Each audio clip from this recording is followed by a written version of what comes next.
Hello my dear friends and students. আজি মই এই ভিডিঅ'টোত ক্লাছ 10 মেথছৰ চেপ্টাৰ 13ৰ এক্সাৰসাইজ 13.2 কুৱেশ্যন নম্বৰ 5 টো কৰাম আৰু ছাত্ৰছাত্ৰীসকল তোমালোকে যদি এতিয়ালৈকে মোৰ চেনেলটো সাবস্ক্ৰাইব কৰা নাই প্লিজ সাবস্ক্ৰাইব কৰি লোৱা আৰু বেল আইকনো দবাই দিয়া যাতে মোৰ নেক্সট ভিডিঅ'টোৰ নটিফিকেশন পাই যোৱা এতিয়া কুৱেশ্যনটো ষ্টাৰ্ট কৰো সো কুৱেশ্যন কি কৈছে উলটি থকা শংকু আকৃতিৰ এটা পাত্ৰ আছে ইয়াৰ উচ্চতা হল 8 সেন্টিমিটাৰ আৰু মুক্ত হৈ থকা শীৰ্ষভাগৰ ব্যাসাৰ্ধ 5 সেন্টিমিটাৰ ইয়াৰ কাণলৈকে সপসপিয়াকৈ পানী বৰুৱা হল যেতিয়া 0.5 সেন্টিমিটাৰ ব্যাসাৰ্ধৰ গোলাকাৰ কেইটামান হিহৰ গুলি পাত্ৰটোত বৰুৱা হল পাত্ৰৰ 1/4 পানী উলাই পৰিল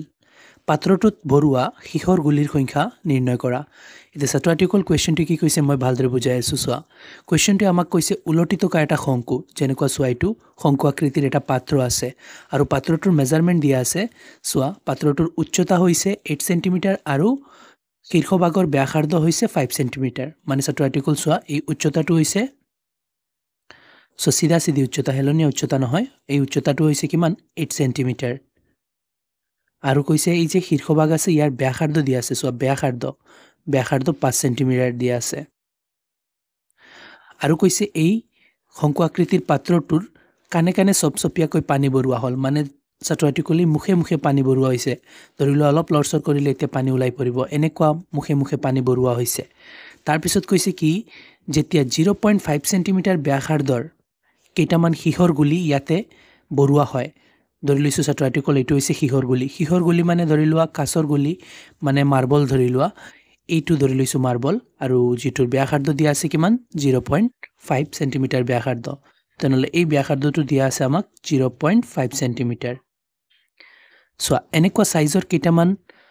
হিহৰ গুলি মানে মাৰ্বল ধৰিলোৱা মাৰ্বল ইয়াৰ ভিতৰতে ডালাৰ পিছত পাত্ৰটোত কানে কানে পানী আছিল ছাত্ৰছাত্ৰীসকল কেইটামান হিহৰ গুলি ডালাৰ পিছত পানীটো উলাই পৰিবই আৰু পানী উলাই পৰিছে আৰু কিমানখিনি পানী উলাই পৰিছে ছাত্ৰছাত্ৰীসকল এই পাত্ৰটোৰ টোটাল আয়তন যিমান তাৰ 1/4 মানে 4/1 ভাগ পানী উলাই পৰিছে এতিয়া আমাক কুৱেশ্যনে খুদিছে পাত্ৰটোত বৰুৱা হিহৰ গুলিৰ সংখ্যা নিৰ্ণয় কৰা মানে ছাত্ৰছাত্ৰীসকল এই যে হিহৰ গুলি পাত্ৰটোত বৰুৱাৰ পিছত 1/4 পানী উলাই পৰিছে তেনেহলে কেইটা এনেকুৱা সাইজৰ হিহৰ গুলি পাত্ৰটোত বৰুৱা হৈছে হেতু আমি নিৰ্ণয় কৰিব লাগে তেনে ছাত্ৰছাত্ৰীসকল এটা আইডিয়া লৈ লও কেনেকা ওলাম ছাত্ৰছাত্ৰীসকল সোৱা হিহৰ গুলি কেইটামান ইয়াতে সোমোৱাৰ পিছত পানী 4/1 ভাগ পৰিছে মানে টোটাল পানী যিমান আছিল পানীৰ আয়তনৰ 4/1 ভাগ পৰিছে তেনে ছাত্ৰছাত্ৰীসকল আমি কি কৰিম এই টোটাল পাত্ৰটোৰ আয়তন উলাই লম টোটাল পাত্ৰটোৰ আয়তন উলাই ললে কি হ'ব ইয়াতে থকা পানীৰ আয়তন উলাই যাব তেনেহলে যিমান আয়তন হ'ব তাৰ 4/1 ভাগ উলাই লম যে কিমানখিনি পানী উলাই পৰিল হেতু আমাৰ পাই যাম এতিয়া ছাত্ৰছাত্ৰীসকল সোৱা হিহৰ গুলি সোমোৱাৰ পিছতে 4/1 ভাগ পানী পৰিছে তেনেহলে 4/1 ভাগ পানীৰ আয়তন যিমান হ'ব হিহৰ গুলিৰ আয়তন হিমান হ'ব মানে যিমানটা হিহৰ গুলি সোমোৱা হৈছে হিমানটাই মিলিপ্লাই মুঠ আয়তন হিমান হ'ব যিমানখিনি পানী উলাই পৰিছে মানে ছাত্ৰছাত্ৰীসকল সোৱা যিমানখিনি হিহৰ গুলি সোমোৱা হ'ব হিমানখিনিয়ে পানী উলাই পৰিব তাৰ পিছত আমি কি কৰিম ছাত্ৰছাত্ৰীসকল যিমানখিনি পানী উলাই পৰিছে হিটোৰ আয়তন উলোৱাৰ পিছত এই হিহৰ গুলিটোৰ আয়তন উলাই লম এটা হিহৰ গুলিৰ আয়তন উলাম তাৰ পিছত এটা হিহৰ গুলিৰ আয়তন দি যিমানখিনি পানী উলাই পৰিছে সেই আয়তনক আমি ডিভাইড দি দিম কেইটা হিহৰ গুলি সোমোৱাৰ পিছত ইমানখিনি পানী উলাই পৰিছে হেতু আমি পাই যাম তেনে ছাত্ৰছাত্ৰীসকল প্ৰথমতে আমি এই পাত্ৰটোৰ আয়তন উলাই লও এতিয়া ছাত্ৰছাত্ৰীসকল পাত্ৰটোৰ আয়তন উলোৱাৰ আগতে কি দিয়া আছে লিখি লও সো পাত্ৰটোৰ উচ্চতা দিয়া আছে 8 সেন্টিমিটাৰ আৰু উচ্চতাক আমি h এৰে লিখো h দিয়া আছে কিমান 8 সেন্টিমিটাৰ আৰু দিয়া আছে ছাত্ৰছাত্ৰীসকল এই মুখভাগৰ ব্যাসাৰ্ধ 5 সেন্টিমিটাৰ ব্যাসাৰ্ধক আমি r এৰে লিখো r দিয়া আছে 5 সেন্টিমিটাৰ তাৰ পিছত ছাত্ৰছাত্ৰীসকল সোৱা এই হিহৰ গুলিটোৰটো ব্যাসাৰ্ধ দিয়া আছে তেনেহলে ইয়াৰ ব্যাসাৰ্ধক মই r ডেশেৰে লিখি আছো সো এইটো ব্যাসাৰ্ধ বেলেগ হয় আৰু কিমান দিয়া আছে 0.5 সেন্টিমিটাৰ এতিয়া সোৱা শংকুটোৰ আয়তন উলাও তেনেহলে লিখি ললো শংকু আকৃতিৰ পাত্ৰটোৰ আয়তন মানে এইটোৰ আয়তন ছাত্ৰছাত্ৰীসকল এইটো শংকুৰ আয়তনৰ সূত্ৰ আছিল কি 1/3 পাই r স্কয়াৰ h ছাত্ৰছাত্ৰীসকল সূত্ৰবোৰ কেনেকুৱা গঠন হয় মই তোমালোকক ইন্ট্ৰোডাকশন ভিডিওত ভালদৰে বুজাই দিছো সূত্ৰবোৰ বনাই দেখুৱাইছো কেনেকুৱা বনে এই ভিডিওটোৰ ডেসক্ৰিপচনত লিংক পাই যাবা চাই লবা তেতিয়া হলে ছাত্ৰছাত্ৰীসকল এই কোৱেশ্যনবোৰ তোমালোকৰ কাৰণে ইজি হৈ যাব এতিয়া আমি সূত্ৰটো ফিল কৰি যাম সো 1/3 পাই ছাত্ৰছাত্ৰীসকল পাইৰ ভ্যালু কেতিয়াবা কোৱেশ্যনত দিয়া থাকে আৰু না থাকিলে 22/7 ইয়াতে নাছিল গতিকে 22/7 r স্কয়াৰ ছাত্ৰাৰ্টিকল এই r টো হৈছে শংকুটোৰ r মানে ব্যাসাৰ্ধ আৰু শংকুৰ ব্যাসাৰ্ধ আছিল কিমান 5 গতিকে ইয়াতে r টাইট 5 আৰু r স্কয়াৰ আছে গতিকে 5 * 5 তাৰ পিছত h শংকুৰ h কিমান 8 এতিয়া ছাত্ৰাৰ্টিকল এইখিনি হৈছে কি এইখিনি হৈছে শংকুটোত থকা মোট পানীৰ আয়তন এতিয়া এই হিহৰ গুলিকেইটা সোমোৱাৰ পিছতে ইয়াৰ 4/1 ভাগ পানী ওলাই পৰিছে তেনেহলে ছাত্ৰাৰ্টিকল ওলাই পৰা পানীৰ আয়তন ওলাও মানে যিমান ওলাইছে তাৰ 4/1 ভাগ ওলাম সো ছাত্ৰাৰ্টিকল লিখি দিলো পাত্ৰটোৰ পৰা ওলাই পৰা পানীৰ আয়তন সোৱা কিমান পানী ওলাই পৰিছে যিমানখিনি আছে তাৰ 4/1 ভাগ গতিকে সবক আমি 4/1 ভাগৰে পূৰণ দি দিম সোৱাচোন কেনেকুৱা আছে ইমানখিনি 1/3 into 22/7 into 5 into 5 into 8 এইখিনি মোট পানী ইয়াৰ 4/1 ভাগ ওলাই পৰিছে গতিকে আমি 4/1 ভাগৰে পূৰণ দি দিম ছাত্ৰাৰ্টিকল সব পূৰণ হৈ আছে গতিকে ইয়াতো পূৰণ চিন দি পেলাই লিখিলে হ'ব অসুবিধা নাই এতিয়া ছাত্ৰাৰ্টিকল এই 4 দি আমি 8ক কাটিব পাৰি আছো দুইবাৰ গৈছে এতিয়া এইখিনি অলপ ক্যালকুলেট কৰি লওঁ ছাত্ৰাৰ্টিকল তলত চোৱা কি আছে 3 7 গুণ 21 আছে আৰু ওপৰত চোৱা 22 গুণ 22 আৰু ইফালে 5 5 গুণ 25 25 2 গুণ 50 50 গুণ 50 মানে 22 আৰু 50 পূৰণ হৈ আছে এটো এনেকৈ ৰাখি দিও তাৰ পিছতে আমি পৰৱৰ্তী ক্যালকুলেশন কৰিম ছাত্ৰাৰ্টিকল এইখিনি হৈছে উলাই পৰা পানীৰ আয়তন আৰু সেন্টিমিটাৰত আছিল গতিকে সেন্টিমিটাৰ কিউব হ'ব আয়তন কিউবত আহে ইমানখিনি পানী উলাই পৰিছিল মানে কেইটামান এই হিহৰ গুলি এটুত সোমোৱাৰ পিছত ইমানখিনি পানী উলাই পৰিছে এতিয়া ছাত্ৰাৰ্টিকল এই পানীখিনিৰ আয়তন আৰু হিহৰ গুলি যিমানখিনি সোমোৱা হৈছে সিমানখিনি আয়তন সমান হ'ব নহয় মানে যিমান হিহৰ গুলি সোমোৱা হ'ব সিমানখিনিয়ে পানী উলাই পৰিব মানে ছাত্ৰাৰ্টিকল যিমানটাই হিহৰ গুলি সোমোৱা হৈছে সিমানটাৰ আয়তন আৰু এই আয়তন সমান এতিয়া ছাত্ৰাৰ্টিকল আমি কি কৰিম এটা হিহৰ গুলিৰ আয়তন উলাই পেলাই এটুক হৰণ কৰি দিম তাৰ পিছত হৰণ কৰাৰ পিছতে কেইটা হিহৰ গুলিয়ে ইমানখিনিৰ আয়তন হয় হেতু উলাই যাব तर ছাত্ৰাৰ্টিকল এতিয়া এটা হিহৰ গুলিৰ আয়তন ওলাও সো ছাত্ৰাৰ্টিকল লিখি দিলো এটা হিহৰ গুলিৰ আয়তন সো হিহৰ গুলিটো কেনেকুৱা ছাত্ৰাৰ্টিকল এটা গোলক শেপৰ আৰু গোলকৰ আয়তনৰ সূত্ৰ আছিল 4/3 পাই r কিউব সো ছাত্ৰাৰ্টিকল 4/3 পাই পাইৰ ভ্যালু ছাত্ৰাৰ্টিকল দিয়া নাই গতিকে 22/7 ব্যৱহাৰ কৰিম ইনটু r কিউব r2 হৈছে ছাত্ৰাৰ্টিকল এতিয়া আমি গোলক ব্যৱহাৰ কৰি আছো গোলকৰ r মানে গোলকৰ ব্যাসাৰ্ধ আৰু গোলকৰ ব্যাসাৰ্ধক ছাত্ৰাৰ্টিকল আমি r ড্যাশ ধৰিছিলো গতিকে ইয়াতে r ড্যাশ দি দিও আৰু r ড্যাশৰ ভ্যালু আছিল 0.5 আৰু 0.5 দিলো আৰু ইয়াতে কিউব আছে গতিকে তিনিবাৰ হ'ব পূৰণ 0.5 ইনটু 0.5 এতিয়া ছাত্ৰাৰ্টিকল এখিনি ক্যালকুলেট কৰি যাও তলতে চোৱা ছাত্ৰাৰ্টিকল 3 7 গুণ কিমান হৈ গৈছে 3 7 গুণ 21 আৰু ওপৰত চোৱা 4 22 গুণ কিমান হ'ব 4 22 গুণ ছাত্ৰাৰ্টিকল 88 হ'ব আৰু পূৰণ এখিনি কিমান হয় 5 5 গুণ 25 25 5 গুণ ছাত্ৰাৰ্টিকল 125 হয় 125 লিখি দিলো আৰু ছাত্ৰাৰ্টিকল ইয়াতে এটা পইণ্ট ইয়াতে এটা পইণ্ট ইয়াতে এটা পইণ্ট টোটাল মিলি প্লাই 3 গৰ আগত পইণ্ট মানে আনসাৰটো পিছৰ পৰা 3 গৰ আগত পইণ্ট আহিব আৰু এই পইণ্টটো দুনিয়াকে বাহিবৰ কাৰণে ইয়াতে মই শূন্য এটা লগাই দিছো মানে ছাত্ৰাৰ্টিকল 0.5 তিনিটা পূৰণ কৰি মই 0.125 পালো তে ইমান সেন্টিমিটাৰ কিউব হৈছে ছাত্ৰাৰ্টিকল এটা হিহৰ গুলিৰ আয়তন আৰু এনেকুৱা সাইজৰ কেইটামান হিহৰ গুলি ওপৰত দিয়া পাত্ৰটোত বৰুৱাৰ পিছত ইমানখিনি পানী উলাই পৰিছে মানে ছাত্ৰাৰ্টিকল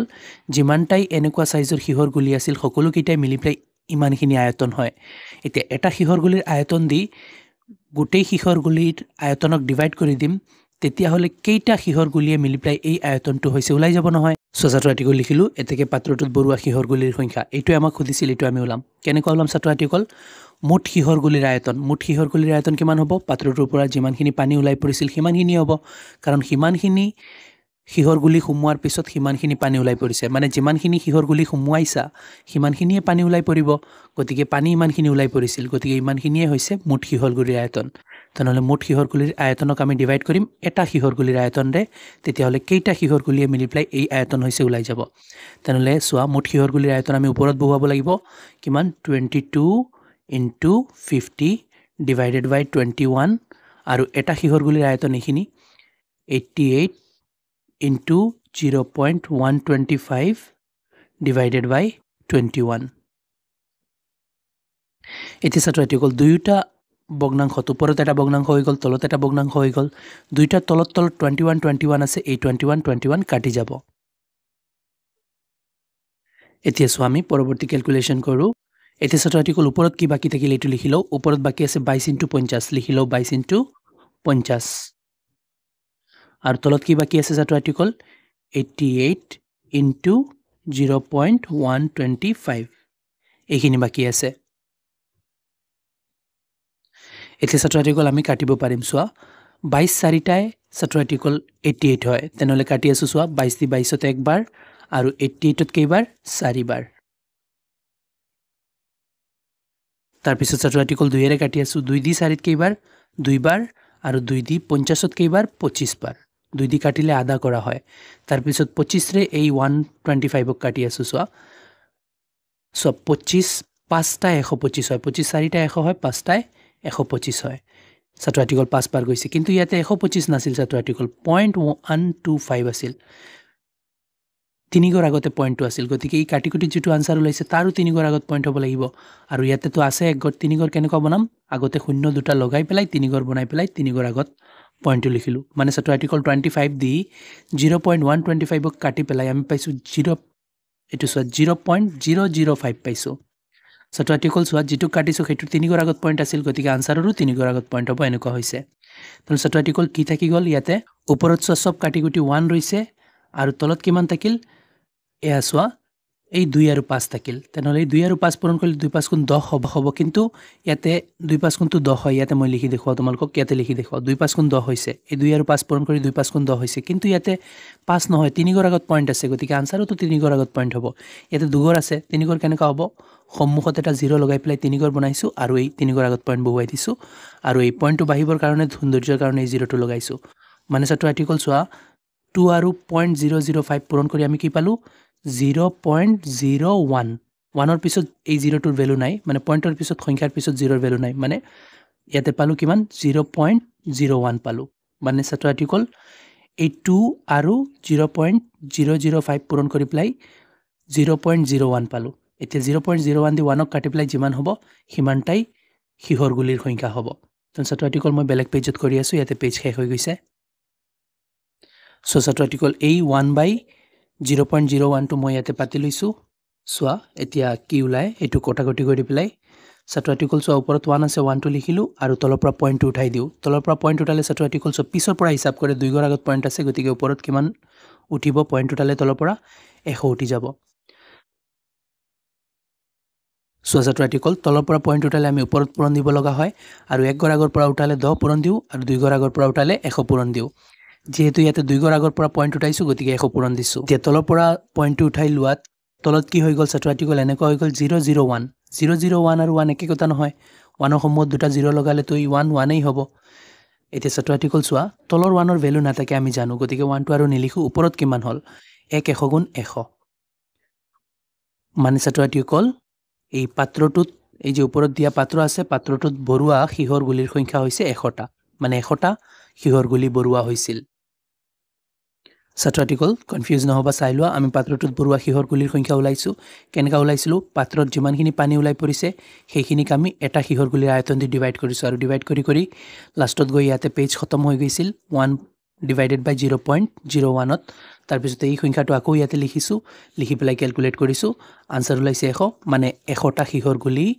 এই ওপৰত দিয়া শংকু আকৃতিৰ পাত্ৰটোত বৰুৱা হৈছিল এতে ছাত্ৰ ছাত্ৰীসকল কোৱেশ্চন আমাক এইটোৱে উলাবলৈ কৈছিল আমি উলাই দিছো আৰু আশা কৰো তোমালোকে ভালদৰে বুজিব পাৰিছা আৰু বুজাত যদি কোনো ধৰণৰ অসুবিধা হয় মোক কমেন্টত জনাবা ভিডিওটো ভাল লাগিলে লাইক এণ্ড শেয়াৰ কৰিবা চেনেলটো সাবস্ক্ৰাইব কৰি দিবা থ্যাংক ইউ